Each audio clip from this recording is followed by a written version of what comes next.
நேயர்களுக்கு வணக்கம். ஏன் என்ற கேள்வி நேரலை நிகழ்ச்சியில் மீண்டும் உங்களை சந்திப்பதில் மகிழ்ச்சி. நேயர்களே, உலகத் தமிழர்களின் அடையாளமாக வாழ்ந்து மறைந்த முன்னாள் முதலமைச்சர் பேரறிஞர் அண்ணாவின் 117வது பிறந்த நாளில் ஒரு முக்கியமான தலைப்பில் நம்ம இன்றைக்கி பேச போகிறோம். என்ன அப்படின்னா, தமிழகத்தை பொறுத்த வரைக்கும் அரசியல் களத்தில் எத்தனை புதிய கட்சிகள் வந்தாலும் ஒரு 50 ஆண்டுகளுக்கு மேலாக திமுக, அதிமுக முக்கியத்துவம் வாய்ந்த கட்சியாக இருக்கிறது. குறிப்பாக அதிமுகவிற்கு முன்பே தொடங்கப்பட்ட இயக்கமாக திமுக இருந்தாலும் தமிழகத்தில் ஆட்சி, வளர்ச்சி, தேசிய அளவிலே ஒரு மாநில கட்சி ஒரு 3வது இடம் என்று பல சாதனைகளுக்கு சொந்தம் எதுன்னு பார்த்தோம்னா அது அதிமுக தான். ஆனால் அந்த அதிமுகவுக்கு தான் அடிக்கடி சோதனை வருகிறது. எப்பொழுதுமே ஜனநாயகத்திற்கு சோதனை வருவது மரபு தானே. அந்த அடிப்படையில் திமுகவில் பார்த்தோம்னா பேரறிஞர் அண்ணாவின் மறைவிற்கு பிறகு என்று திரு கருணாநிதி அவர்களின் கைக்கு திமுக சென்றதோ அன்றிலிருந்து தான் தனது மகன், தனது பேரன், கொள்ளு பேரன், எள்ளு பேரன், இன்னும் எத்தனை பேரன்களோ அது குடும்ப இயக்கமாக மாறிக்கொண்டு விட்டது. அங்கே இது போன்ற பிரச்சனைகள் இல்லை. ஆனால் அதிமுகவை பொறுத்த வரைக்கும் பார்த்தோம்னா தொண்டர்கள் இயக்கமாக உருவாக்கப்பட்ட அதிமுக புரட்சித் தலைவரின் மறைவிற்கு பிறகு ஒரு பெரிய இடரை சந்திக்கிறது. அந்த தருணத்திலே அந்த கட்சியை காப்பாற்றி பிற்காலத்தில் சாதனை மிகுந்த கட்சியாக அதிமுக வளருவதற்கு முக்கிய காரணமாக இருந்த புரட்சித் தலைவி அம்மாவின் 2 கரங்களாக இருந்தவர் புரட்சித்தாய் சின்னம்மா என்பது அனைவரும் அறிந்த ஒன்று. அதற்கு பிறகுதான் அது அடுத்த கட்ட உயரத்திற்கே அதிமுக சென்றது என்று கூட அரசியல் ஆய்வாளர்கள் சொல்லுவார்கள். ஆனால் புரட்சித் தலைவி அம்மாவின் மறைவிற்கு பிறகு அதிமுக எப்பேற்பட்ட சோதனைகளை சந்தித்தது என்பது நடப்பு கால அரசியல் வல்லுநர்கள் அத்தனை பேருக்கும் தெரியும். அன்று புரட்சித்தாய் சின்னம்மா அவர்கள் எடுத்த ஒரு சீரிய நடவடிக்கைகளால் தான் அந்த ஆட்சியை தொடர்ந்து 4 ஆண்டு காலம் திரு எடப்பாடி அவர்களால் நிறைவு செய்த முடிந்தது. ஆனால் அதே ஆட்சியாளர்கள் ஆட்சி இழந்த பிறகு தேர்தலை சந்தித்த போது ஊரக உள்ளாட்சி தேர்தலிலிருந்து சட்டமன்ற, பாராளுமன்ற அத்தனை தேர்தல்களிலும் ஆட்சி அமைக்க முடியாத அளவிற்கு பெரும் துயரை அடைந்தது அதிமுக. இந்த தருணத்தில் தான் உண்மையான அதிமுக தொண்டன் என்ன கேட்குறான் அப்படின்னா, பிரிஞ்சு கிடக்கிற அதிமுக ஒன்று சேர்ந்தாதானே நம்ம தலைமைக்கு வர முடியும் அப்படிங்கிறது தொண்டர்கள் எண்ணமாக இருக்கிறது. இதைத்தான் புரட்சித்தாய் சின்னம்மா அவர்கள் அன்றிலிருந்து, அதாவது புரட்சித் தலைவி அம்மாவின் மறைவிற்கு பிறகு பிளவு ஏற்பட்டதிலிருந்து தொடர்ச்சியாக சொல்லிக் கொண்டிருக்கிறார்கள். அதனுடைய உச்சமாகத்தான் இன்று ஒன்றுபட்டு வாழ்ந்தால்தான் உயரத்தை அடைய முடியும், கூடி வாழ்ந்தால் கோடி நன்மை என்கிற வார்த்தைகளெல்லாம் அடிக்கடி அவர் பயன்படுத்தி பேரறிஞர் அண்ணாவின் 117வது பிறந்த இந்நாளில் மீண்டும் சொல்கிறார், 2026 தேர்தலுக்குள் நிச்சயமாக அதிமுக ஒருங்கிணையும், திமுகவை வீட்டுக்கு அனுப்புன்னு சொல்கிறாங்க. இது பற்றி தான் இன்றைய நேரலை நிகழ்ச்சியில் பேச போகிறோம். இன்றைய தலைப்பு குறித்து தங்களுடைய கருத்துக்களை பகிர்வதற்காக அரங்கத்திற்கு வந்திருக்கிறார்கள் பத்திரிகையாளர் திரு ராமன் அவர்கள், அரசியல் விமர்சகர் திரு பாபு பரமேஸ்வரன் அவர்கள், வணக்கம். அஇஅதிமுகவிலிருந்து திரு இளந்தமிழ் ஆர்வலன் அவர்கள், வணக்கம். பத்திரிகையாளர் திரு துரை கருணா அவர்கள். 4வருக்கும் அரங்கத்தின் சார்பாக வணக்கம் தெரிவிச்சுக்கிறேன். திரு துரை கருணா சார், உங்ககிட்டேருந்து எடுக்கலான் இருக்கேன். என்ன அப்படின்னா, ஒரு மிகப்பெரிய இயக்கம் ஒரு பெரிய இடரில் சிக்கியிருக்கு. புரட்சித்தாய் சின்னம்மா அவர்கள் தொடர்ந்து சொல்லி கொண்டிருக்கிற ஒரே நிலைப்பாடு தான், வேறு எந்த மாற்று கருத்து இல்லை. பத்திரிகையாளர்கள் எப்படி கேள்வி கேட்டாலும் அவங்க ஒரே வரி தான், ஒன்றிணைவோம், விரைவில் ஒன்றிணைவோம், நாங்கள் ஆட்சி அமைப்போங்கிறது தான். ஆனால் இந்த ஒன்றிணைய வேண்டிய கட்டாயம் இன்றைக்கி என்ன இருக்குது? ஒன்றிணைந்தால் என்ன சாதனை சிகரத்தை அதிமுக எட்ட முடியும்? நிச்சயமாக முதலாவதாக திராவிட இயக்கத்தின் அடையாளமாக பேரறிஞர் அண்ணா அவர்களை நம்ம பார்க்கலாம். தென்னாட்டு பெர்னாட் ஷா, இந்நாட்டு இங்கர்சார், காஞ்சி தந்த கரிபால்டி என்று 60களிலே புகழப்பெற்றவர் பேரறிஞர் அண்ணா அவர்கள். இந்த மாட மாளிகையில் பெருந்தடக்காரர்கள், பண்ணையார்கள் வசம் இருந்த அரசியலை சாமானிய மக்களிடம் கொண்டு வந்த ஒரு மகான் அவர் பேரறிஞர் அண்ணா அவர்கள். அந்த அண்ணா அவர்களுடைய 117வது பிறந்த நாள் இன்று கொண்டாடப்படுகிறது. அந்த அண்ணாவின் நினைவு கூர்ந்து இந்த விஷயத்தை எடுப்போம். தமிழகத்தில் திராவிட இயக்கம் என்பது மாறாத, எவராலும் மறைக்க முடியாத ஒரு மிகப்பெரிய அடையாளம். தேசிய கட்சியை வீழ்த்தி 67 ஆட்சிக்கு வந்த இந்த திராவிட இயக்கம் என்பது கிட்டத்தட்ட இந்த ஒரு 58-60 ஆண்டுகளாக தமிழகத்தில் அரசோச்சுகிறது. பேரறிஞர் அண்ணா அவர்கள் 69 67 ஆட்சிக்கு வந்து துரதிர்ஷ்டவசமாக 69லேயே மறைவெய்து விடுகிறார். அவருடைய மறைவுக்கு பிறகு ஏற்பட்ட பல்வேறு நெருக்கடிகள், மரியாதைக்குரிய நம்முடைய பன்மனச்செம்மல் புரட்சித் தலைவர் அவர்கள் அந்த நெருக்கடி காலத்தில் திராவிட முன்னேற்றக் கழகத்தை காப்பாற்றுவதற்காக எடுத்த முயற்சி என்று கூட சொல்லலாம். அன்றைய தினம் மரியாதைக்குரிய நாவலர் நெடுஞ்செழியன் அவர்களுக்கும் கலைஞர் கருணாநிதிக்கும் இடையே ஏற்பட்ட அந்த சிக்கலான அந்த நிகழ்வில் திரு கருணாநிதியை முதலமைச்சர் ஆக்கியதில் அவர் பெரும் பங்கு வகித்தார் என்பதும் அவரே சொன்னது தான். திரு கருணாநிதி அவர்களே சட்டப்பேரவையிலும் வெளியிலும் சொன்னது.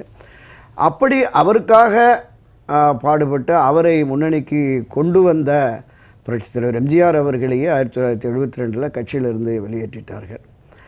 இப்போது பேரறிஞர் அண்ணாவின் பாதையிலிருந்து திரு கருணாநிதி திசை மாறி செல்லுகிறார். அவருடைய போக்கு என்பது மக்களுக்கான அரசியலை முன்னெடுக்க வேண்டும் என்று விரும்பிய பேரறிஞர் அண்ணாவுடைய நிலைப்பாட்டிலிருந்து அவர் தன் குடும்பம் தன் சுற்றம் என்று அவரை சார்ந்தவர்களும் இருந்து விட்டார்கள் என்பதற்காகத்தான் அவர் பெயரிலேயே பேரறிஞர் அண்ணா பெயரிலேயே அண்ணா திராவிட முன்னேற்றக் கழகம் என்கிற ஒரு அரசியல் அமைப்பை தொடங்கி மிகப்பெரிய தொடர் வெற்றியை நாம் பல பதிவுகளில் சொல்லியிருக்கோம். மீண்டும் அதை நம்ம நினைவுபடுத்த வேண்டாம்னு கருதுகிறேன். ஆனாலும் மேலோட்டமாகவே அதை பார்ப்போம். 1973 6 மாதங்களில் கட்சி தொடங்கிய 6 மாதங்களில் மத்திய ஆட்சி கட்சியான இந்திய தேசிய காங்கிரஸ், மாநில ஆட்சி கட்சியான திராவிட முன்னேற்றக் கழகம், தமிழகத்தினுடைய மக்களால் பெரிதும் போற்றி பாராட்டப்படுகிற பெருந்தலைவர் காமராஜருடைய ஸ்தாபன காங்கிரஸ், இந்த 3 பெரும் அரசியல் சக்திகளை 6 மாதம் புதிய சின்னம், புதிய வேட்பாளர், ஒரு மகத்தான வெற்றியை ஈட்டி இந்திய அரசியலையே திரும்பி பார்க்க வைக்கிறார்.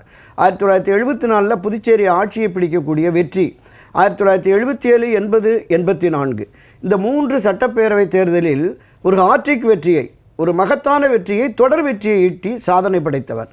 யாரை வீழ்த்தி? இந்த தமிழ்நாட்டினுடைய மிகப்பெரிய ராஜதந்திரி, அரசியல் சாணக்கியன் என்று பொதுவெளியிலே பேசப்பட்ட திரு கருணாநிதி அவர்களை 13 ஆண்டுகள் கோட்டை பக்கம் தலையெடுக்க விடாமல் ஒரு மகத்தான வெற்றியை, மக்களின் ஆதரவு, தொண்டர்களின் 100% ஆதரவு, இப்படிப்பட்ட ஒரு மகத்தான வெற்றியை பெற்று அதனுடைய நீட்சியாக புரட்சியர் எம்ஜிஆர் மறைவுக்கு பிறகு மரியாதைக்குரிய மறைந்த முன்னாள் முதலமைச்சர் அம்மா செல்வி ஜெயலலிதா அவர்களுமே மிக தீவிரமாக களமாடி ஒரு மிகப்பெரிய இயக்கத்தை 3 ஆண்டுகள் ஆட்சி கட்சியாக இருந்தது. கிட்டத்தட்ட 1972 87 வரைக்கும் ஒரு 10-12 ஆண்டுகள் ஒரு மிகப்பெரிய கட்டமைப்போடு கட்சியை கொடுத்து விட்டு சென்ற நிலையிலும் கூட மரியாதைக்குரிய அம்மா செல்வி ஜெயலலிதா அவர்கள் தமிழகம் முழுவதும் 1988 செப்டம்பர் 15 தொடங்கி, இதே செப்டம்பர் 15 தொடங்கி 89 நடைபெற்ற தமிழக சட்டப்பேரவை தேர்தல் வரையிலும் தமிழ்நாடு முழுவதும் 5 நாட்கள் 6 நாட்கள் இந்திய அரசியல் வரலாற்றில் எந்த தலைவரும் ஒரே காலகட்டத்தில் கிட்டத்தட்ட 38,000-40,000 கிலோமீட்டர் பயணம் செய்து மக்களை சந்தித்ததே இல்லை. மக்களையும் தொண்டர்களையும் சந்தித்து கள யதார்த்த நிலவரத்தை புரிந்து கொள்ள வேண்டும் என்பதற்காக அந்த சுற்றுப்பயணத்தை வடிவமைத்து அதற்கு வழிகாட்டியாக இருந்தவர் மரியாதைக்குரிய இன்றைய சின்னம்மா மரியாதைக்குரிய திருமதி வி.கே. சசிகலா என்பதுமே மக்களுக்கு தெரியும், கட்சியினருக்குமே தெரியும்.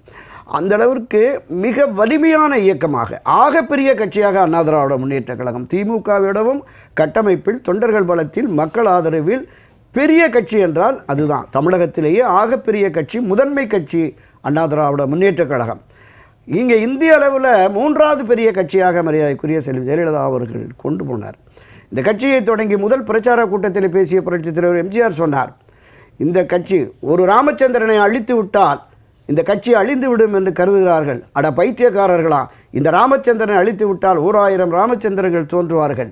இந்த கட்சி 1000 ஆண்டுகளை கடந்தும் நின்று நிலைத்து நீடித்திருக்கும். அண்ணாவின் உருவம் பொறித்த இந்த கொடி பட்டொளி வீசி பறக்கும் என்று பேசினார். சட்டப்பேரவையில் செல்வி ஜெயலலிதா பேசுகிற பொழுது 100 ஆண்டுகளை கடந்தும் ஆட்சி அதிகாரத்திலே அதிமுக இருக்கும் என்றார்.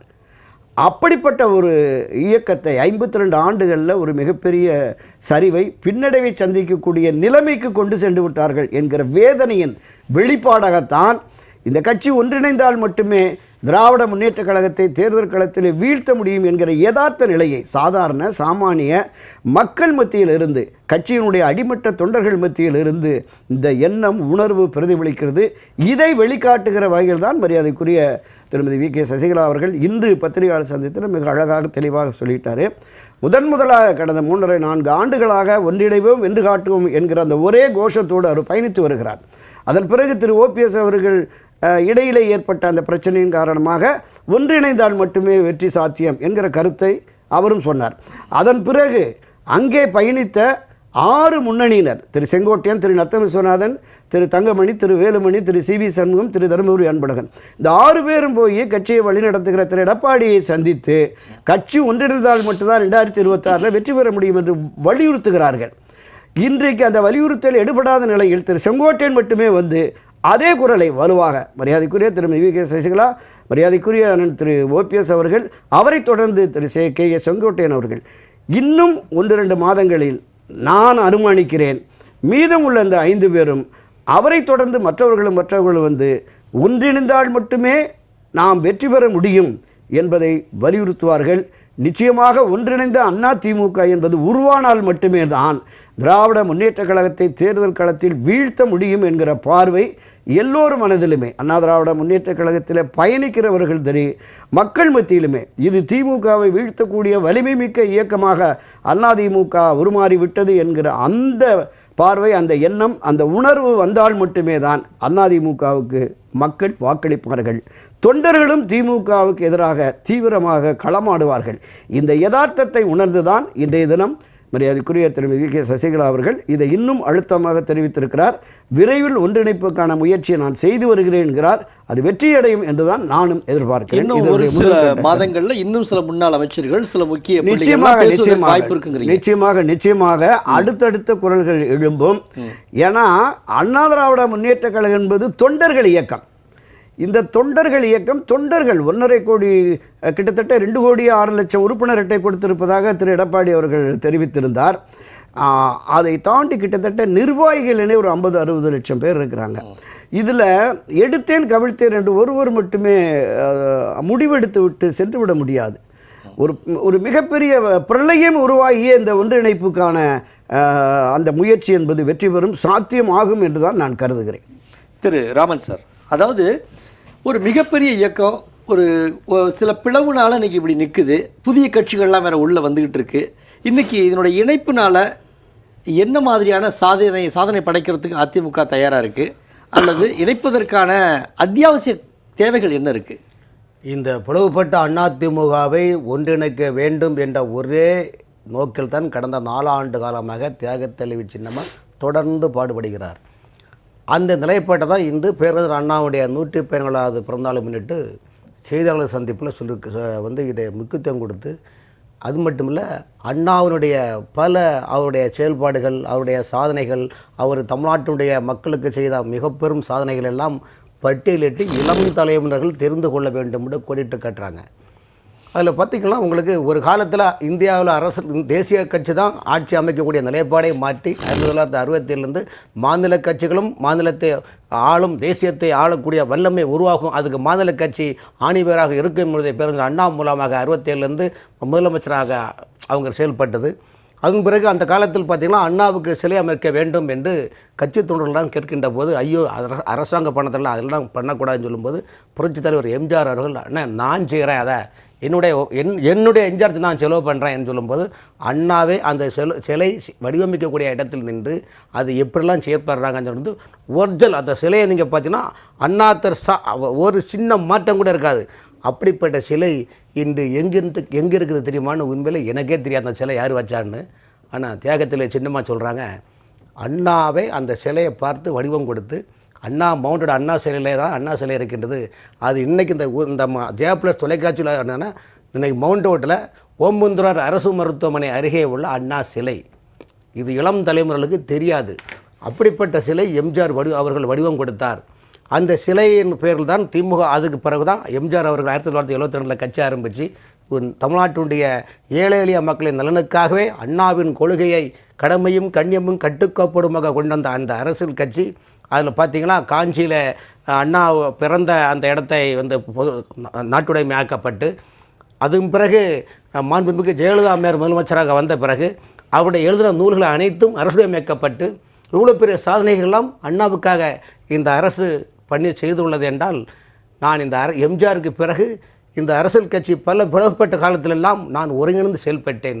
அது மட்டுமல்ல, ஒரு தொண்டன் கூட இந்த கட்சியிலிருந்து விலகிவிடக்கூடாது என்று கண்ணை காவல் என்று இருந்தேன். அது மட்டுமல்ல, கட்சியில் வரக்கூடிய கூட்டணி தலைவர்களுக்கெல்லாம் ஒருங்கிணைத்து அவர்களை அமர வைத்து எந்த தொகுதி வேண்டும் என்ன எல்லாமே நான் கட்டமைத்து கொடுத்தேன். ஆனால் இப்படி நான் ஒன்றிணைக்க வேண்டும் என்ற ஒரு சீரிய சிறப்பில் அந்த ஆட்சியை வெற்றி நடை போட்டு கொண்டு வந்த அந்த பங்கில் நானும் ஒருவர் தான். ஆனால் இன்று அதிமுகவுடைய போக்கு செயல்பாடுகள் சில தலைவருடைய சித்தாந்தங்கள்லாம் பார்த்தீங்கன்னா எங்களால் பொறுத்து கொள்ள முடியல. காரணம் என்றால் இன்று ஆளுமை இருக்கக்கூடிய திமுக கட்சி, இந்த கட்சி மக்களுக்காக அல்ல, ஒரு குடும்பத்துக்காக ஆளக்கூடிய நிலைமையில் இருக்குது. இதை மாற்றம் செய்ய வேண்டும். தமிழகத்தில் 2026 சட்டமன்றத்தில் மீண்டும் எம்ஜிஆர் ஆட்சியை கொண்டு வர வேண்டும், மீண்டும் ஜெயலலிதாமை ஆட்சியை கொண்டு வர வேண்டும். இது தமிழ்நாட்டு மக்கள் எண்ணம் மட்டுமல்ல, அதிமுக தொழில் எண்ணமும் கூட. அதைத்தான் தொடர்ந்து நான் பாடுபடுகிறேன் என்று தியாக தலைமை அவர்கள் சொல்லுகின்றார். நல்லது. நம்ம தொடர்ந்து திரு துரைக்கருணாசன் நீங்க இடைமறிச்சிங்க. அதாவது அண்ணா சிலை வைக்கப்பட்ட வரலாறு இன்னைக்கு புரட்சி தாய் சின்னம்மா சொன்ன பிறகுதான் இளைய தலைமுறைக்கு முழுவதுமாக தெரிந்தது. பின்புலம் நீங்க அதில் முழுமையாக நான் சொல்லுறேன். 1968ஆம் ஆண்டு சென்னையில் இந்த உலகத்தமிழ் இரண்டாம் உலகத்தமிழ் மாநாட்டை பேரறிஞர் அண்ணா அவர்கள் முதலமைச்சராக இருந்து நடத்தினார். எனவே அந்த அண்ணாவிற்கு பெருமை சேர்க்க வேண்டும் என்பதற்காக தான் அண்ணா சிலையை அமைக்க வேண்டும் என்று மலர்குழு தலைவராக புரட்சித் தலைவர் எம்ஜிஆர் அவர்கள் இருந்தார். உடனே அவர்கிட்ட இந்த பொறுப்பை ஒப்படைத்து அவர்தான் முழுமையாக இந்த சிலையை செய்வதற்கு இரவு பாராமல் அந்த இடத்துக்கு போய் பேரறிஞர் அண்ணா அவர்களை அழைத்து சென்று நீங்கள் அதில் முழுமை பெறணும் அப்படிங்கிறதுக்காக அழைத்து சென்று பார்வையிட்டு சில திருத்தங்களை செய்து செஞ்சாங்க. இதில் என்ன கொடுமைன்னா 1972 கட்சி தொடங்கினோடனே அந்த அண்ணா சிலைக்கு தான் வைத்த அந்த அண்ணா சிலைக்கு மாலை போட புரட்சித் தலைவர் எம்ஜிஆர் போகிறார். அங்கே பொதுப்பணித்துறை சார்பாக ஒரு ஏணி வச்சுருந்தாங்க, அதை எடுத்து கொண்டு போய் மறைச்சி வச்சுட்டாங்க எங்கேயோ அரசனர் தோட்டத்தில் ஒரு ஓரமாக. இவங்க நம்ம தொண்டர்கள் போய் கேட்குறாங்க, இங்கே இருந்த ஏணி எங்கே கிடைக்கவே இல்லை. அன்றைக்கு அண்ணா திராவிட முன்னேற்றக் கழகத்தினுடைய திரண்ட அந்த தொண்டர்கள் மனித பிரமிடு அமைச்சாங்க. கீழே ஒரு 20 பேர், அவங்க தோளில் ஏறி ஒரு 10 பேர், அவங்க தோளில் ஏறி 5 பேர். புரட்சித்தலைவர் எம்ஜிஆர் அந்த மனித பிரமிடுகள் அவர்கள் தோள்களில் ஏறி அந்த சிலைக்கு மாலை அமைத்தார். அந்த வரலாறை பதிவு செய்ய வேண்டும். அண்ணாவின் சிலைக்கு வந்து ஏணி அகற்றப்பட்டது போல புரட்சித் தலைவி அம்மாவின் சமாதிக்கு புரட்சி தாய் சின்னம்மா வருகிற வரலாறும் தமிழகத்தில் அதிமுக தொண்டர்களுக்கு நன்றாக தெரியும்.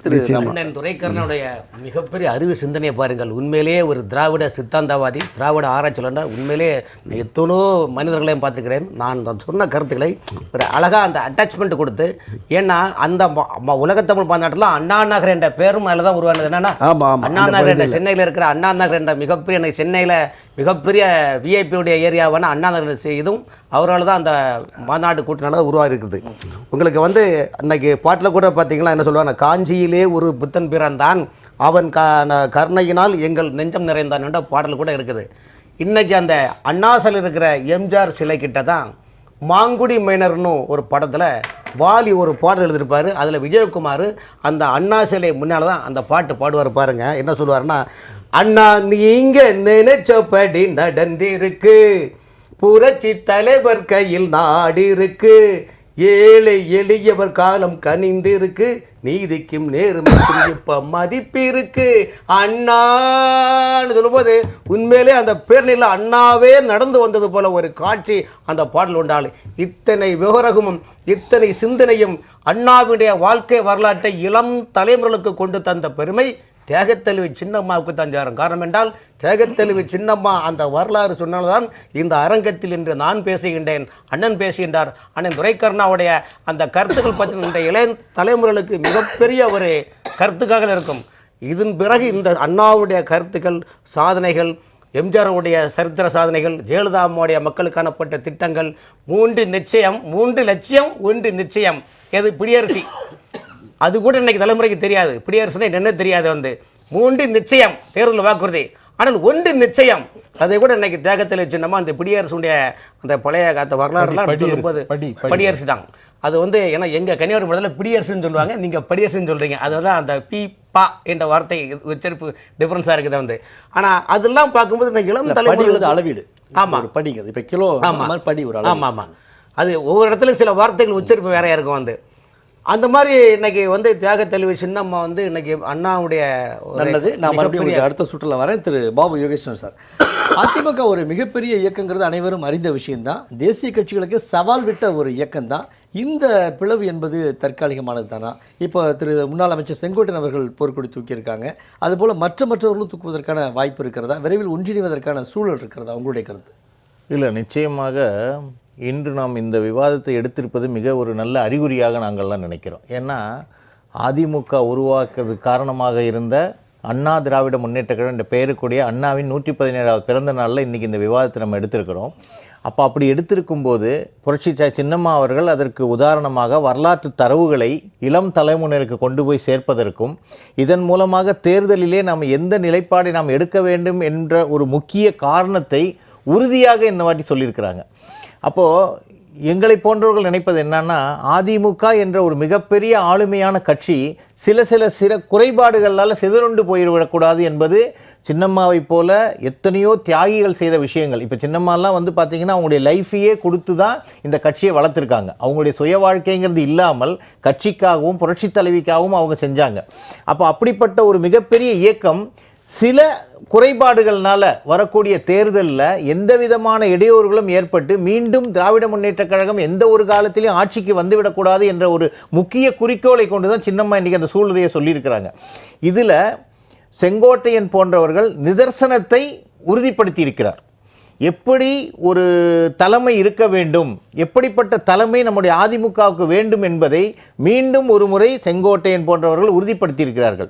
அதை வலியுறுத்தி சொல்லியிருக்கிறார் சின்னம்மா அவர்கள். ஏன்னு சொன்னால், ஒரு வலிமையான தலைமை இருந்தால் மட்டும்தான் அந்த கட்சியுடைய தொண்டர்கள் வழிநடத்தப்படுவார்கள். அப்படிப்பட்ட தொண்டர்கள் வழிநடக்க வேண்டும் என்றால் அந்த தலைமை எடுக்கக்கூடிய முடிவுகள் மிக சரியானதாக இருக்க வேண்டும். அப்படிப்பட்ட தலைமை இல்லையோ என்ற ஒரு ஐயத்தை மக்களிடையே இன்று புகுத்தி விட்டார்கள். இது பார்த்தீங்கன்னா ஊடகங்கள் வாயிலாக திமுகவுடைய ஆளுங்கட்சியோடைய ஒரு சூழ்ச்சியாகவே இதெல்லாம் நாங்கள் பார்க்குறோம். என்னன்னா, இந்த கட்சி சிதறண்டு போயிடும் அப்படிங்கிறத அதிக அளவில் இவங்க பப்ளிசிட்டி பண்ணுறாங்க. இதெல்லாம் இருக்காது. நிச்சயமாக வருகின்ற 2026 சட்டமன்ற தேர்தலிலே அதிமுக ஒருங்கிணைக்கப்படும். வலிமையான தலைவராக புரட்சித்தாய் சின்னம்மா அவர்கள் மீண்டும் வருவார்கள்.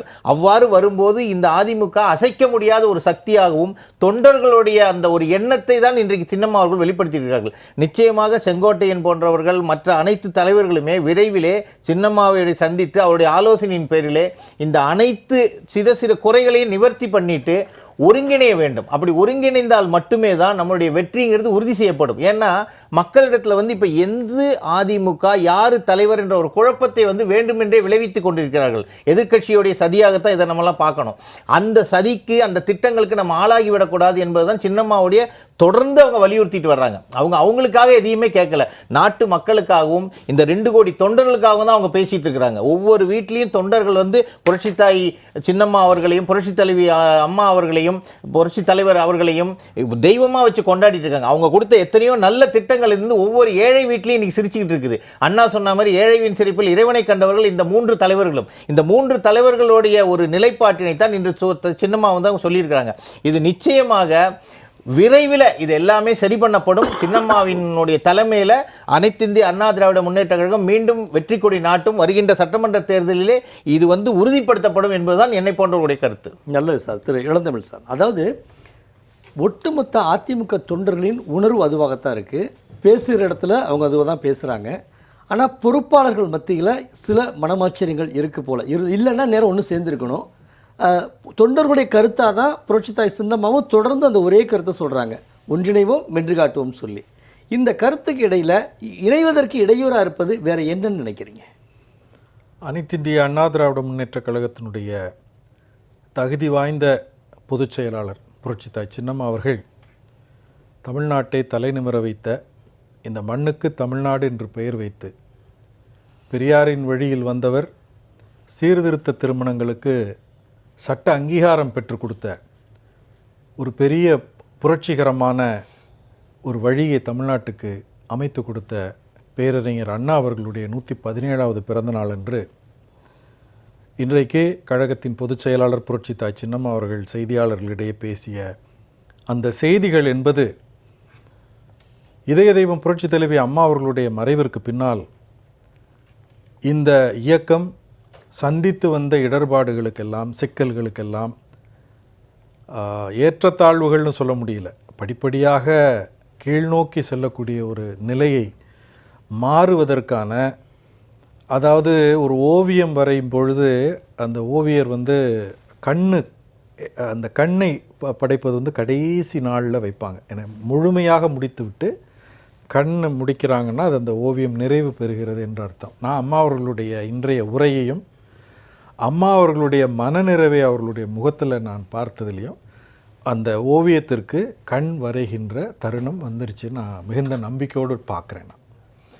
இதில் வந்து இப்போ நீங்கள் கேட்குறீங்க, இந்த ஒருங்கிணைவு அல்லது ஒன்றிணைவு தான் அனைத்து இந்திய அண்ணா திராவிட முன்னேற்றக் கழகத்திற்கு ஒரு உரிய இடத்தை இந்த அரசியலில் கொடுக்கும். எதிர்காலம், அதாவது அண்ணன் துரைக்கருணா அவர்கள் குறிப்பிட்டதைப் போல எந்த மாதிரியான சூழ்நிலையில் புரட்சித் தலைவர் எம்ஜிஆர் அவர்கள் இந்த கட்சியை உருவாக்கினார்கள், அவருடைய தொண்டர்கள் ஏணி இல்லையா என் தோள் மீது ஏறிக்கொள் என்று அந்த தலைவன் அந்த தொண்டர்கள் மீது கால் வைத்து ஏறக்கூடிய அளவுக்கு அவரும் உரிமையோடு நினைக்கக்கூடிய அந்த பந்தம் இருக்குது பார்த்தீங்களா, அது வேறு எந்த இயக்கத்திலையும் இந்தியாவில் மட்டுமில்லை உலகத்தில் எங்கேயும் பார்க்க முடியாது. அப்படிப்பட்ட இயக்கம். அப்போ அந்த இயக்கம் இப்படி ஒரு பின்னடைவை சந்திக்கிறது என்று சொன்னால் சில என்ன சிக்கல்னு கேட்குறீங்க. இப்போ வெண்ணெய் திரண்டு வரக்கூடிய நேரத்தில் நம்ம வார்த்தைகளை உதிர்த்து அல்லது சிதற விட்டு அந்த பானையை உடைச்சிடக்கூடாது, தாலியை உடைத்து விடக்கூடாது. அதுதான் புரட்சி தாய் சின்னம்மா அவர்கள் பேரறிஞர் அண்ணா அவர்களுடைய அந்த வார்த்தையவே சொல்லி, வெந்த புண்ணில் வேலை பாய்ச்சிற மாதிரி எந்த வார்த்தையும் எதிராளிகளை பற்றி பேசக்கூடாது என்பதைத்தான் நான் மனதில் கொண்டு வந்திருக்கிறேன். நானும் நிறைய விவாதங்களில் கலந்து கொள்ளும்போது நான் சொல்லியிருக்கிறேன். அம்மா அவர்களுடைய வளர்ப்பு, நாங்கள் கடுமையான சொற்களை, தரக்குறைவான சொற்களை பிரயோகிக்க மாட்டோம். விவாதமாக இருந்தாலும் சரி, பொதுக்கூட்டமாக இருந்தாலும் சரி, எந்த நிலையிலையும் யாரையும் குறைத்து பேசுவது என்பது அந்த பண்பு புரட்சி தாய் சின்னம்மா அவர்கள் தொண்டர்களிடத்தில் அவங்க வந்து பதிய வைப்பது இல்லை. அது எங்கேருந்து வந்ததுன்னு பார்த்தா, பேரறிஞர் அண்ணா அவர்களுடைய அந்த உணர்வை புரட்சி தலைவர் அவர்களிடத்தில் பேரறிஞர் அண்ணா சொன்னதை புரட்சி தாய் சின்னம்மா அவர்கள் நினைவுபடுத்தி, அதையே தான் இதய தெய்வம் புரட்சி தலைவி அம்மா அவர்களும் சிறமேற்கொண்டு வந்தார்கள் என்ற வார்த்தையை பயன்படுத்துகிறார். இதெல்லாம் வந்து ஏதோ ஒரு ப்ரிப்பேர் பண்ணிட்டு வந்து அட்ரஸ் பண்ணுற விஷயங்கள் இல்லை. அப்படியே வந்து மடை திறந்த வெள்ளத்தை போல இதைத்தான் இந்த இருவரும் தலைவர்களும் சிறமேற்கொண்டிருந்தார்கள் என்று பிறரை அந்த புண்படுத்தக்கூடிய சொற்களை எந்த கருத்தையும் அவங்க வைக்கிறது இல்லைன்னு அம்மா அவர்கள் சொல்கிறார். ஏன்னா அந்த நிலையில் இருந்து இன்றைக்கு வெண்ணெய் திரண்டு வந்து நான் சொன்னதை போல இந்த இந்த இந்த சிக்கல்களை தீர்க்கக்கூடிய அந்த ஓவியம் முழுமை பெறக்கூடிய கண் வரையக்கூடிய இந்த நேரத்தில் நம்ம யாரையும் இப்போதும் கூட, எப்போதும் புரட்சி தாய் சின்னம்மா அவர்கள் யாரையும் புண்படுத்தும்படி தரக்குறைவாகவோ எந்த விமர்சனத்தையும் வைத்ததில்லை. ஆனால் எதிர்க்கட்சிகளை ஒருபோதும் அவர்கள் சும்மா விடுவதில்லை. மிகச்சரியாக நெற்றி போட்டில் அடித்தார் போல ஒவ்வொரு கேள்வியும் கேட்டு பல்வேறு தருணங்களில் அம்மா அவர்கள் அறிக்கை கொடுத்து அதை நாம் விவாதித்து அடுத்தடுத்த நாட்களில் இந்த விளம்பர திமுக அரசாங்கம் அதுக்கு செயல் வடிவம் கொடுப்பதை நம்ம பார்த்துட்டு வந்திருக்கிறோம். என்னுடைய வேதனை எல்லாம் இப்பேற்பட்ட ஒரு ஆளுமை மிக்க தலைவரை தமிழக அரசியல் இந்த 6-7 ஆண்டு காலமாக அவர்களுக்கு உரிய இடத்தை கொடுக்காமல் இழப்பை தமிழ்நாடு சந்தித்து கொண்டிருக்கிறது. இதில் அம்மா அவர்களுக்கு என்ன இழப்பு இருக்கிறது? அவர்கள் செய்ய வேண்டிய தியாகத்தை எல்லாம் செய்து இதய தெய்வம் புரட்சி தலைவி அம்மா அவர்கள் வரக்கூடிய சவால்களை எல்லாம் எதிர்கொண்டு வெற்றி பெற்று தலை நிமிர்ந்து நிற்பதற்கு தன்னை உரமாக ஆக்கி கொண்டவர் ஏற்பட்ட தியாகத்தை அதிமுக புரட்சி தாய் சின்னம்மா அவர்கள். அப்படிப்பட்ட இதில் தமிழ்நாட்டு மக்கள் இன்னும் அந்த இடத்தை கொடுக்காமல் இருக்கிறார். ஆனால் அவர்கள் களப்பணியிலே இறங்கி அந்த மீண்டும் அந்த பழைய அந்த என்ன சொல்கிறது, அதை ஒரு தோரணைன்னு தான் நான் சொல்லுவேன். தோரணை என்றால் நான் வந்து இதாக சொல்லலை, உயர்வாக அல்லது ஒரு செருக்காக சொல்லலை.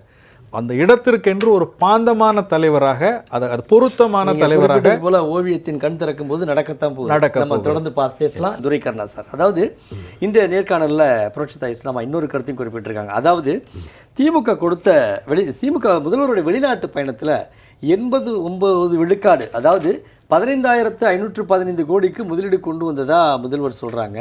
அதில் கிட்டத்தட்ட 89 விழுக்காடு ஏற்கனவே வந்திருக்கிற நிறுவனங்களுக்கு விரிவாக்கத்திற்கான தொகைதானே தவிர புதிய ஒரு தோற்றத்தை உருவாக்க வேண்டாம் அப்படின்னு சொல்லியிருக்காங்க. அது பற்றிய விளக்கம். நிச்சயமாக அண்ணா திராவிட முன்னேற்றக் கழகம் தோற்றுவிக்கப்பட்டதே திராவிட முன்னேற்றக் கழகத்தை ஆட்சி அதிகாரத்திலிருந்தும் அரசியல் களத்திலிருந்தும் அப்புறப்படுத்த வேண்டும் என்பதுதான். அதை மரியாதைக்குரிய திருமதி வி கே சசிகலா அவர்கள் மட்டுமே தொடக்க முதலே அந்த திமுக எதிர்ப்பு உணர்வு என்பதை தீயாக கனன்று அது தொடர்பாக தொண்டர்களின் எண்ணங்களை உணர்வுகளை பிரதிபலித்து வருகிறார்னா. அவர் போகிற போதே திரு ஸ்டாலின் அவர்கள் மாண்புமிகு முதலமைச்சர் வெளிநாடு போகிற போதே அது தொடர்பாக விமர்சனங்கள் இருந்தது. இவர் எந்த கம்பெனியெல்லாம் போய் சந்திக்கிறாரோ அது எல்லாமே சென்னை சுற்றுப்புறத்தில் செங்கல்பட்டு திருவள்ளூரில் இருக்குது.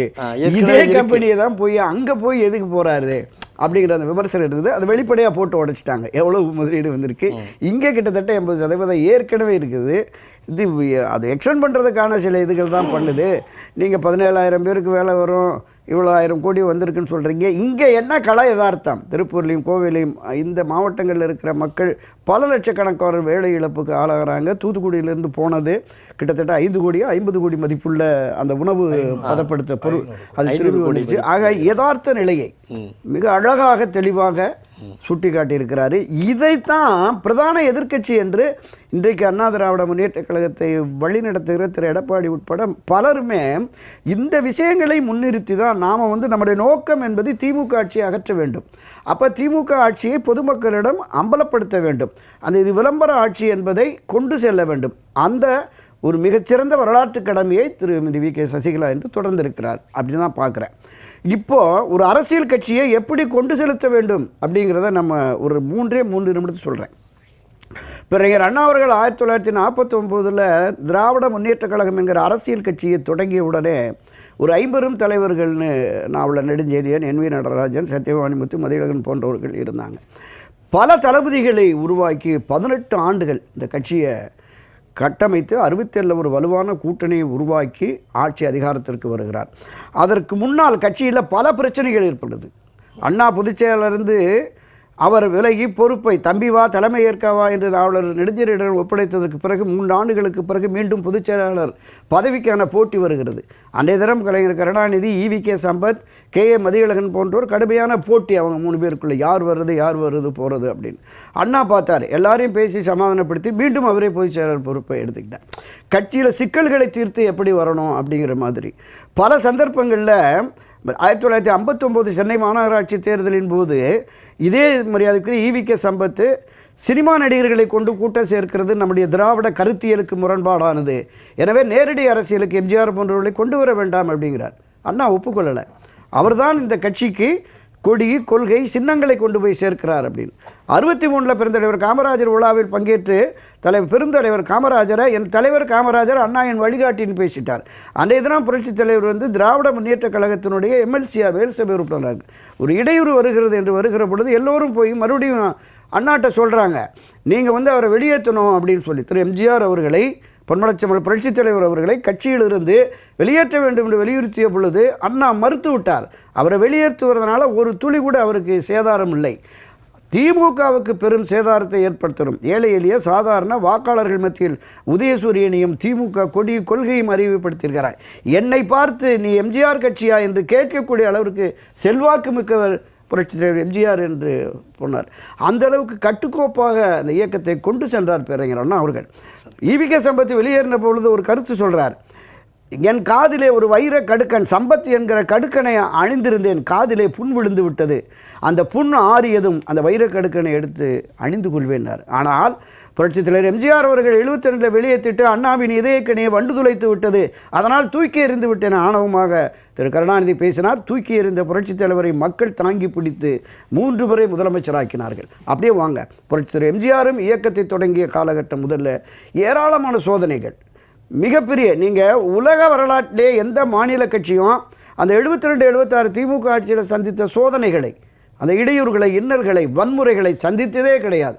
அப்படி பல சந்தர்ப்பங்கள் கட்சியில் உள்ளிருந்து வெளியில் போகிறது. 76 ஒரு பிரச்சனை உருவாகிறது, அடுத்து 84 ஒரு பிரச்சனை உருவாகிறது. எல்லோரையும் அரவணைத்து கட்சி முக்கியம், கட்சியின் வெற்றி முக்கியம், கட்சியின் எதிர்காலம் முக்கியம், கட்சியை நம்பி இருக்கிற தொண்டர்களுடைய அரசியல் வாழ்வு முக்கியம் என்றுதான் இந்த தலைவர்கள்லாம் பயணித்தார்கள். இன்றைக்கு அந்த நிலை இருக்கிறதா என்பதான் வேதனையோடு நாம் பார்க்கணும். இந்த ஒருங்கிணைப்போம் ஒன்றிணைவோம் என்பதை தொடர்ந்து வலியுறுத்துகிறார்கள். எல்லோரையும் அரவணைத்து சென்ற அந்த மாபெரும் தலைவர்கள் வெளியிலே இன்றைக்கு இந்த கட்சியை வழிநடத்துகிற திரு எடப்பாடி போன்றவர்கள் இல்லையே என்கிற அந்த வேதனையின் வெளிப்பாடு தான் ஒவ்வொரு தொண்டர்களும் தங்களுடைய உள்ள குமுறல்களை வெளிப்படுத்தி கொண்டிருக்கிறார்கள். கள யதார்த்தத்தை உணர வேண்டும். கள யதார்த்தம் என்பது வேறாக இருக்கிறது. நீங்கள் தொடர் தோல்விகளை சந்தித்து வருகிறீர்கள், வேண்டாம், கட்சி முக்கியம் என்று கருதுங்கள். தனி சுயநலத்தை மறந்து பொதுநலம், மக்கள் நலன், இதை முன்னிறுத்துங்கள் என்றுதான் எல்லோரும் வேண்டுகோள் விடுக்கிறார்கள். இந்த வேண்டுகோள் என்பது ஒரு கட்டத்தில் அது ஒரு மிகப்பெரிய, நான் தொடக்கத்தில் குறிப்பிட்டது மாதிரி, தொண்டர்கள் கொதித்தெழுந்து அந்த நிலைக்கு வருகிற பொழுது நிச்சயமாக ஒரு மாற்றம் வரும். அது வருவதற்கான ஒரு அறிகுறி எனக்கு தெரிவதாகத்தான் நான் பார்க்கிறேன். அதிமுக மீண்டும் புரட்சியா? நிச்சயமாக அப்படி வரும். நீங்கள் இது நான் தொடங்க முதலில் நான் சொல்லிகிட்டு இருக்கேன். கிட்டத்தட்ட 1 கோடி 1.5 கோடி 1.25 கோடி வாக்காளர்கள் 2024 வாக்களிக்கவே போகலை. அப்போ தலைமையினுடைய வியூகம் சரியில்லை, தலைமையின் போக்கு சரியில்லை, தலைமை மீதும் கட்சியின் மீதும் விசுவாசம் என்பது குறைந்து வருகிறது. இந்த நிலைப்பாடு தவிர்க்க வேண்டுமென்றால் வலிமை மிக்க ஒன்றுபட்ட அதிமுக உருவாக வேண்டும் என்பதுதான் எல்லோருடைய கருத்தாக இருக்கிறது. நிச்சயமாக அதற்கு வழி பிறக்கும் என்று தான் நான் கருதுகிறேன். ஒன்றிணைவோம் வெற்றி காட்டுவோம் என்கிற இந்த ஸ்லோகம் என்பது வெகு விரைவில் தேர்தல் 2026 வந்தாலும் இந்த டிசம்பருக்குள் அதுக்கு நல்ல முடிவு வரும். தொடர்ந்து பேசலாம். ராமன் சார், அதாவது தொண்டர்களுடைய கருத்தும் புரட்சித்தாய் சின்னம்மாவுடைய கருத்தும் ஒன்றா இருக்குது. ஒருவேளை ஒன்றிணைவதற்குன்னு தாமதமானால் புரட்சித் தலைவர் உருவாக்கிய இயக்கத்தில் புரட்சித் தலைவி மகுடம் சூட்டிய அதிமுகவில் புரட்சி வெடிப்பதற்கு வாய்ப்பு இருக்கா? நிச்சயமாக புரட்சி வெடிக்கும். அந்த புரட்சி பார்த்தீங்கன்னா தேசிய அளவில் எதிரொலிக்கும். கண்டிப்பாக தேசிய அளவில் நீங்கள் தமிழ்நாட்டுன்னு பார்க்காதீங்க இந்த பிரச்சனை. ஏன்னா வரக்கூடிய சட்டமன்ற தேர்தல் தேசிய அளவில் ஒரு கட்சிக்கு இதில் மெயின் ரோல் இருக்குது. அதில் என்ன விஷயம்னா, சின்னம்மா ஏற்கனவே சொல்கிறாங்க, அவங்க நான் எம்ஜிஆர் காலமான பிறகு அன்று முதல் 2021 வரை இந்த கட்சியின் ஒற்றுமையை நான் வலியுறுத்தி எல்லாம் சிறப்பாக செயல்படுத்தி வந்தேன். இன்றைக்கி ஏன் இது இவ்வளோ முரண்பாடான கருத்துக்கள் என்றால், சில தலைவர்கள் அதிமுகவில் இப்போ இருக்கிற சில தலைவர்களுடைய ஒரு முரண்பாடான கருத்து வேறுபாடால் தான் இந்த பிரச்சனைகள் இருக்குது. பெரும்பாலும் தலைவர்கள்லாம் ரெடியாக தான் இருக்கிறாங்க. அவர்கள் மெயின் ஆணிவேறு யாராக இங்கே இருக்கிறார்களோ அவர்கள் அடம் பிடிக்கின்ற காரணம் என்றால், இந்த அடம் பிடிப்பதனால் கண்டிப்பாக தென் மாநிலங்களில் அதிமுக மிகப்பெரிய அதிர்வலைகளை ஏற்படுத்தும். அது தமிழ்நாடு முழுவதும் ஏற்படுத்துகின்ற போது அதிமுகவில் உச்சக்கட்டமான குழப்பங்கள் ஏற்படும். இந்த குழப்பங்கள் ஏற்படுவதனால் மீண்டும் இன்றைக்கி இருக்கிற மக்களுக்கு விரோதமான ஒரு ஆட்சிக்கு திரும்பவும் நாம் பாயிண்ட் கொடுத்து விடக்கூடாது என்பதில் தகத்தலை வச்சு நம்ம தெளிவாக இருக்கிற கொடுத்து விடக்கூடாது. ஆகவே வருமுன் காப்போம் என்ற நிலைப்பாடில் அவங்க இருக்கிறாங்க. அது மட்டும் இல்லை, இப்போ ஜெர்மனி அந்த லண்டன் தொழில் முதலீடுக்கான பயணத்துக்கு அங்கே மேற்கொண்டாங்க. அது தொழில் முதலுக்கான பயணம் கிடையாது. அவங்க தனியாக அரசாங்க செலவில் இன்ப சுற்றுலா போன மாதிரி தான் போயிருக்காங்க. ஏன்னு கேட்டிங்களா, அங்கே போன கம்பெனி ஏற்கனவே இது எப்படின்னா, ஏற்கனவே ஒரு பில்டிங் நீங்கள் கட்டுறீங்களா, அதில் சிசி ஆர்டர் வாங்கினா CC finishing complete CC finishing ஒரு ஆர்டர் வாங்குவாங்க. அதே போல் ஏற்கனவே இங்கே நடந்துட்டு இருந்த கம்பெனிக்கு மொழி வடிவம் கொடுத்து நீ வா சொல்லி ஒரு கம்ப்ளீட் சிசி ஆர்டர் கொடுத்த மாதிரி இந்த செட்டப் இது யாரை எப்படிலாம் ஏமாத்துது என்பது தமிழ்நாட்டு மக்கள் அவ்வளவு முட்டாள்களா, அவ்வளோ ஏமாளிகளா, இந்த மக்களை எப்படி இந்த அரசு ஏமாற்றுகின்றது என்பது மட்டுமல்ல, அமெரிக்காவுடைய அந்த வரி விதிப்பு பிரச்சனையில் தூத்துக்குடி துறைமுகத்திலேருந்து பலாயிரம் கோடி ரூபாய்க்கான கடல் உணவுகள் ரிட்டர்ன் வந்திருக்கு. எக்ஸ்போர்ட் பண்ணது ரிட்டர்ன் வந்தாச்சு. அப்போ ரிட்டர்ன் வந்ததில் அந்த ஏற்றுமதி இது பண்ண அந்த வியாபாரிகளுக்கு யார் நஷ்டோடு கொடுப்பாங்க? யார் நஷ்டோடு கொடுப்பாங்க? இது வரைக்கும் எந்த தொலைக்காட்சியிலும் வைக்கல சார். கடல் தமிழ்நாட்டில் தூத்துக்குடி துறைமுகத்திலிருந்து எக்ஸ்போர்ட் செய்த அந்த மீன்களாம் ரிட்டர்ன் வந்தாச்சு. இதுக்கு யார் செலவு பண்ணுவா? இதுக்கு இழப்பீடு யார் கொடுப்பா? எப்படி என்றால், எப்படி மாம்பழ சீசனில் தருமபுரி மாவட்டம், கிருஷ்ணகிரி மாவட்டம், சேலம், நாமக்கல் போன்ற மாவட்டங்களில் மாம்பழ விவசாயிகளுக்கு எப்படி பட்டயதம் போட்டது இந்த அரசு, அதே போல்தான் இன்று மீன் கடல் சார்பு உணவுகள் எக்ஸ்போர்ட் செய்த அந்த தொழிலதிபர்களுக்கு நஷ்டத்தில் இருக்கின்றார்களே. என்ன சொல்ல வரீங்கன்னா, அமெரிக்காவுடைய வரி விதிப்பின் காரணமாக 500 கோடி ரூபாய்க்கு இழப்பு ஏற்பட்ட அந்த உணவுப் பொருட்களுக்கு என்ன தமிழக அரசு என்ன பங்களிப்பு செஞ்சு? அந்த பங்களிப்பு கொடுக்கல. அந்த பங்களிப்பு தான். அப்போ இதுக்கு என்ன செய்றீங்க? அப்போ நீங்க யாரை ஏமாத்துறீங்க? இது சம்பந்தமாக தொழில்துறை சம்பந்தமாக அந்த ஐடி மினிஸ்டரோ எதுவுமே அவங்க பற்றி அதை பற்றி கவலைப்படலை. மீன்வளத்துறை அமைச்சர் கூட அதை பற்றி எந்த ரிப்ளையும் கொடுக்கல. அப்போ யார் நீங்கள் எதை பற்றி கவலைப்படுறீங்க? ஏன் அந்த தூத்துக்குடியை சேர்ந்த மத்திய அரசுக்கு கடிதம் எழுதியிருக்கிறதா? அதாவது எப்படின்னா அவங்க இல்லை இந்த கடிதம் எப்படின்னா திராவிட முன்னேற்ற கழக ஆட்சியாளருக்கு எப்படின்னா அவங்க ஸ்டைலில் சொல்ல போனால் சீனி சக்கரை சித்தப்பா சீட்டில் எழுதி நக்கப்பா, இதுதான் நிலைமை. இவர்கள் நாடாளுமன்றத்தில் கூக்குரல் கொடுப்பதே இவர்களுக்கு அறிவாளத்துக்கு புகழாரம் சூட்டுவதற்கான தமிழ்நாட்டு மக்களுடைய வளர்ச்சிக்காகவோ தமிழ்நாட்டு மாநிலத்தினுடைய நலனுக்காக எதுவுமே இதுவரையும் பண்ணதே கிடையாது. இந்த ஜெயிச்ச நாடாளுமன்ற உறுப்பினர் யாரா இதுவரைக்கும் இந்த டெல்லியில் போய் தமிழ்நாட்டு மக்கள் வளர்ச்சிக்காக கேட்டேன்னு ஒரு பாயிண்ட் நீங்கள் சொல்லுங்க.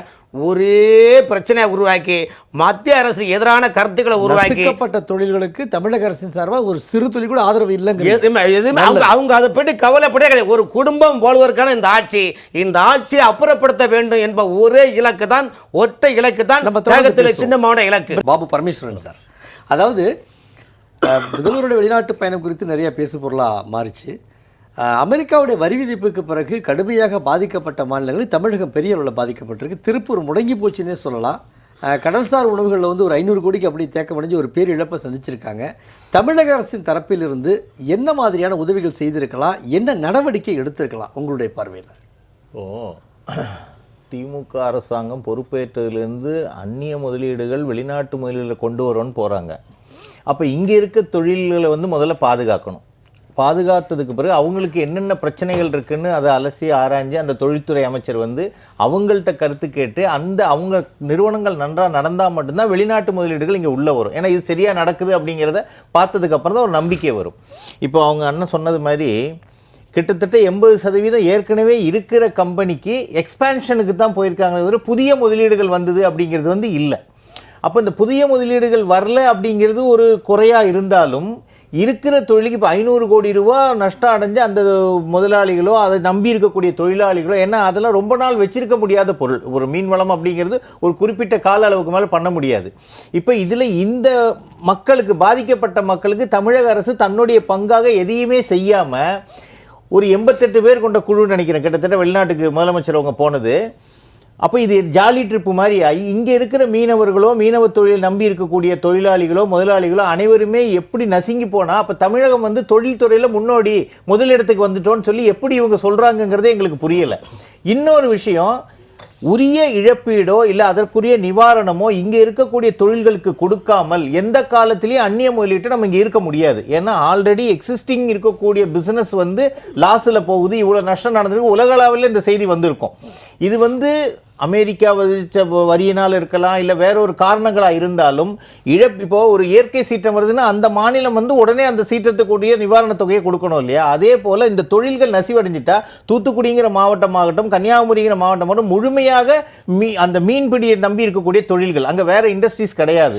ஸோ இதை பதப்படுத்தி வெளிநாடுகளுக்கு அனுப்புறது இல்லைன்னா உள்ளூர் வியாபாரம் பண்ணுறது இந்த மாதிரி இருக்கக்கூடிய சூழ்நிலையில் இந்த 500 கோடி ரூபா அப்படிங்கிறது மிகப்பெரிய ஒரு தொகை. அந்த தொழிலாளர்களை பொறுத்த வரைக்கும் அவங்களுடைய வாழ்வாதாரமாகட்டும் அந்த கம்பெனியில் நடத்தக்கூடிய இங்கே சிறு குறு முதலாளிகளாகட்டும் அன்றாடம் அந்த முதலீடுகள் வந்து திரும்பி வந்தால் மட்டும்தான் அவர்கள் அடுத்த தொழிலே பண்ண முடியும். ஏன்னா அதை நம்பி அவங்க கடன் வாங்கியிருப்பாங்க, வங்கிகளில் கடன் வாங்கியிருப்பாங்க. அப்போ இந்த மாதிரியான சூழ்நிலைகளை கவனத்தில் கொள்ளாமல் தமிழக அரசு வந்து அவங்களை அப்படியே ஒதுக்கி தள்ளிட்டு வெளிநாட்டு முதலீடு ஈர்க்க போனேன்னு சொன்னால் அதை எந்த அளவில் ஏற்க முடியும்னு தெரியல. இன்னொன்று, எந்த துறையிலையுமே ஆளுகின்ற திமுக அரசு ஒரு முன்மாதிரியா இல்லை. இவங்க வேணா சொல்லி மத்திய அரசு கிட்ட நான் வேண்டுகோள் விடுத்திருக்கேன் இந்த பிரச்சனைக்கு முற்றுப்புள்ளி வைக்கும் சொல்லி தமிழக அரசு சார்பாக கடிதம் எழுதப்பட்டிருக்கு. நீங்க சொல்றது ரைட்டு. எந்த விஷயத்துக்கு கடிதம் எழுதுறதுங்கிறது ஒரு ஒரு முறை.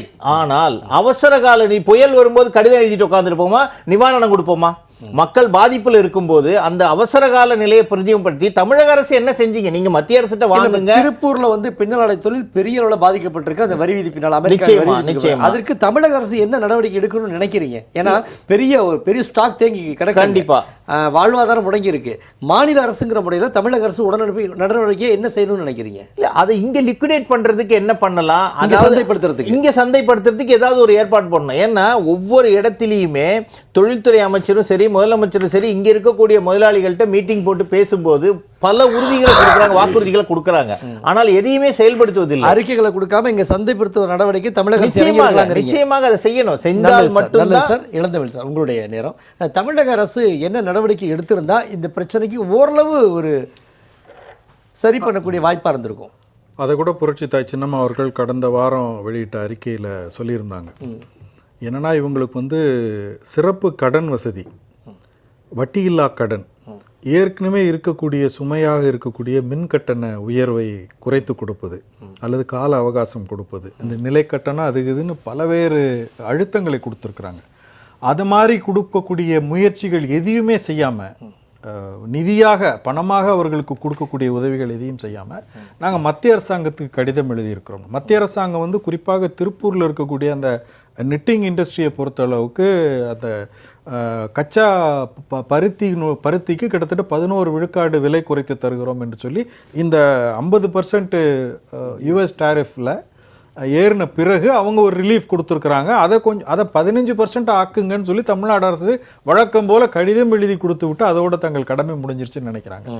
இவங்கள்ட்ட இருக்கக்கூடிய கூட்டுறவு வங்கிகளாக இருக்கட்டும் அல்லது பிற நிதி நிறுவனங்களாக இருக்கட்டும், தமிழ்நாட்டு அரசுக்கு கட்டுப்பாட்டில் இருக்கக்கூடிய இதுகளில் அவங்களுக்கு சிறப்பு திட்டங்களை வகுத்து நிதி ஆதாரத்தை பெருக்கி கொடுக்கணும், கடன் வட்டியில்லா கடன் கொடுக்கணுங்கிற அந்த ரிலாக்ஸ் பண்ணக்கூடிய விஷயங்களை வந்து புரட்சி தாய் சின்னம்மா அவர்கள் குறிப்பிட்டிருக்கிறாங்க. அதை எதையும் செய்யலை இவங்க.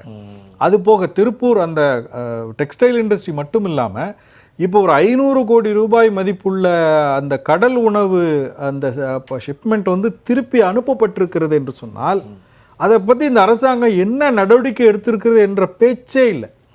என்ன செய்திருக்கிறார்? 500 கோடி ரூபாய் என்றால் இப்போ உங்களுக்கு வெளிநாட்டுக்கு அனுப்பக்கூடிய பொருட்கள் வந்து அந்தந்த அது கண்ட்ரி ஸ்பெசிஃபிக், அவங்க என்ன சைஸில் அந்த அந்த மீன் உணவை கடல் உணவை, அது இறாவாக இருக்கலாம் அல்லது நண்டாக இருக்கலாம் அல்லது மீனாக இருக்கலாம், அதை பதப்படுத்தி இந்த நாட்டுக்காக இன்னார் அனுப்பப்படுகிறது என்று சீல் வைத்து அனுப்பப்படக்கூடிய பொருட்களை திருப்பி இங்கே கொடுத்தா நீங்கள் வேறு எந்த நாட்டுக்கு அதை அனுப்ப முடியும்? அது எக்ஸ்போர்ட் குவாலிட்டி.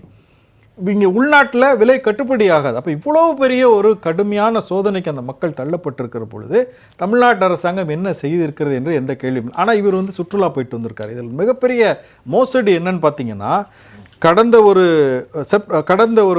ஒரு மாதத்துக்குள்ள 3 அமைச்சர்கள் உட்கார்ந்து, சிவசங்கர், தென்னரசு மற்றும் கோவி செழியன் 3 பேர் உட்கார்ந்து இந்த அதை என்ன கணக்கில் அவங்க 3 பேர் உட்கார்றாங்கன்னு தெரியல. அவங்க சொல்கிறாங்க, நாங்கள் 10.5 லட்சம் கோடி ரூபாய் வந்து வெளிநாட்டு முதலீடுகளை கொண்டு வந்திருக்கிறோம், 32 லட்சம் பேருக்கு நாங்கள் வேலை வாய்ப்பு ஏற்படுத்தி கொடுக்குறோம். ஓகே, நீ ஒரு வாதத்துக்காக ஏற்றுக்கொள்ளும். 10 லட்சம் கோடி 30 லட்சம் வேலை வாய்ப்பு. இப்போ 15,515 கோடி 17,000 பேருக்கு தான் வேலைன்னா இது என்ன முரண்? அப்போ நீங்கள் என்னென்ன நிறுவனத்தினுடைய என்ன ஆக்டிவிட்டீஸ்க்காக நீங்கள் வந்து இந்த முதலீட்டை கொண்டு வருவீங்க? நீங்கள் குறிப்பிட்டதை போல புரட்சி தாய் சின்னம்மா சொல்கிற மாதிரியும் அவங்களுடைய விளம்பரங்களை பொதுமக்கள் பார்த்து வெறும் விளம்பரம் நம்ம தொடர்ந்து பார்க்கலாம். திரு துரைக்கண்ணா சார், அதாவது ஒன்றிணைவோம் வென்று காட்டுவோம் என்கிற புரட்சி தாய் சின்னம்மாவின் தொடர்ச்சியான அந்த ஒற்றை வரியை தொண்டர்களின் மனநிலையில் எப்படி இருக்கு? இல்லை, பெரிய அளவில் அது தாக்கத்தை உருவாகி இருக்குன்னு நான் பார்க்குறேன். ஏன்னா இந்த ஒன்றிணைப்பு முயற்சியில் நான் தொடர்ந்து ஈடுபட்டு வருகிறேன். புரட்சித் தலைவர் எம்ஜிஆருடைய மறைவுக்கு பிறகு ஏற்பட்ட பல்வேறு சோதனைகளில் நால்வரணி, போட்டி அதிமுக, எம்ஜிஆர் கழகம், புரட்சித் தலைவர் அதிமுக என்று பலருமே, மரியாதைக்குரிய திரு எஸ் திரு திருநாவுக்கரசர் அவர்கள், எல்லா முன்னணி தலைவர்களும் சேர்ந்து போட்டி அதிமுக, அதற்கு முன்னதாக நால்வரணி, இந்த பிளவுகள் பிரிவுகள் ஏற்பட்ட போதெல்லாம் மரியாதைக்குரிய திருமதி வி.கே. சசிகலா அவர்களும் திரு நடராஜன் அவர்கள் மறைந்த அவர்களுடைய முன்முயற்சியாக தான் பிரிந்து சென்றவர்களை அழைத்து கட்சியில் ஒருங்கிணைக்கணும், கட்சி முக்கியம் என்கிற அந்த விஷயத்தை அப்பொழுது இருந்தே இருக்கிறாங்க. இன்றைக்கு பயணிக்கிற பலருமே தெரியும். இன்றைக்கி இருக்கிற மரியாதைக்குரிய திரு எடப்பாடி உட்பட எல்லோருக்குமே அவர்களுடைய பங்களிப்பு என்னன்னு தெரியும். அதனால தான் அம்மா மறைவுக்கு பிறகு நீங்கள் கட்சியும் ஆட்சியும் தலைமையேற்று நடத்துங்கள் என்று சொன்னார்கள். காலச்சூழல் இன்றைக்கு மாறிவிட்டது. நிச்சயமாக இன்னொரு மாற்றம் ஏற்படும். இப்போ இந்த திராவிட முன்னேற்றக் கழகத்தை தான் வீழ்த்தணும் அப்படிங்கிற அந்த நோக்கம் இருக்குல்ல, அது இன்னும் அவங்கள்ட்ட தான் தெளிவாக இருக்கிறது. அது இந்த ஒரு பானை சோற்றுக்கு ஒரு சோறு பதம்னு இதே அரங்கில் பலமுறை விவாதித்த விஷயம் இந்த மருத்துவர்கள் போராட்டம் என்பது. இந்த மருத்துவர்கள் போராட்டம் உண்மையிலே அவர் தெற்காசியாவிலேயே இந்த மருத்துவத்துறை சிறந்ததாகனு முதலமைச்சர் சொல்கிறார். இவங்க வெளி மாநிலங்களில் இருக்கிற மருத்துவர்கள்லேருந்து 40,000 ரூபா சம்பளம் குறைவாக அங்கே இருக்குது. திரு கருணாநிதி காலத்தில் ஒரு ஜிஓ போட்டாங்க 356. அந்த ஜிஓவை அப்பா போட்ட முதலமைச்சராக இருந்து போட்டதை இப்போ மகன் முதலமைச்சராக இருந்து நிறைவேற்றலை, பேரன் துணை முதலமைச்சராக இருக்கிறது கண்டுக்கலை. இப்படி மிகப்பெரிய அளவிற்கு ஒரு பெரிய, அதாவது தேசிய மருத்துவ நல ஆணையம், நீதிமன்றம் எல்லாம் உத்தரவு போட்டும் கூட அவர்களுடைய பிரச்சனையை தீர்க்க முடியல. குறைந்தபட்சம் கொரோனாவில் உயிரிழந்த இந்த மருத்துவர் விவேகானந்தனுடைய மனைவி திவ்யாவாராமன், ஆமாம் அந்த அம்மா பேர் நல்லது, ஆமாம், அவங்களுக்கு கூட பணி கொடுக்கல அப்படிங்கிறாரு. அப்போ இதை மக்களிடம் தோல்வித்து காட்டுவதற்கு நிச்சயமாக அண்ணா திராவிட முன்னேற்ற கழகத்தில் பயணிக்கிற அனைவருடைய எண்ணமும் செயலும் என்பது தேர்தல் களத்திலிருந்து திராவிட முன்னேற்ற கழகத்தை வீழ்த்த வேண்டும். அப்படி திராவிட முன்னேற்ற கழகத்தை வீழ்த்த வேண்டுமென்றால் ஒன்றிணைவது அவசியம். அந்த ஒன்றிணைவோம் வென்று காட்டுவோம் என்கிற அந்த லட்சிய பயணம் நிச்சயம் விரைவில் அந்த இலக்கை சென்றடையும். ஒரு வரியில் ஒரு சுருக்கமாக இந்த ஒன்றிணையை பொறுத்தளவுக்கு புரட்சி தாய் சின்னம்மா அவர்கள் அண்ணா சொன்னதை மேற்கொண்டு காட்டியதைப் போல நடந்தவையாக இருக்கட்டும், இனி நடக்கப் போவது நல்லவையாக இருக்கட்டும், இந்த நிராகரிப்பு ஒத்துக்கொள்ள மாட்டேன் என்று சொல்வதெல்லாம் யாரும் இனிமே செல்லுபடி ஆகாது. இது தொடர்ந்து புரட்சித்தாய் சின்னம்மா அவர்கள் நான் எப்போதுமே ஒருங்கிணைப்பதில் தான் மும்முரமாக இருந்திருக்கிறேன், வெற்றியும் கண்டிருக்கிறேன் என்று முத்தாய்ப்பாக சொல்லியிருக்கிறார்கள். அந்த முத்தான வார்த்தை பலிக்கப் போகிற நாள் வெகு விரைவில். நல்லது நடக்கட்டும், அதிமுக நல்லது நடக்கட்டும். இந்த தலைப்பில் கலந்து கொண்டு உங்களுடைய கருத்துக்களை பகிர்ந்து கொண்டமைக்கு நால்வருக்கும் அரங்கத்தின் சார்பாக நன்றி தெரிவித்துக் கொள்கிறேன். நேயர்களே, மீண்டும் ஒரு நேரலை நிகழ்ச்சியில் சந்திப்போம். நன்றி, வணக்கம்.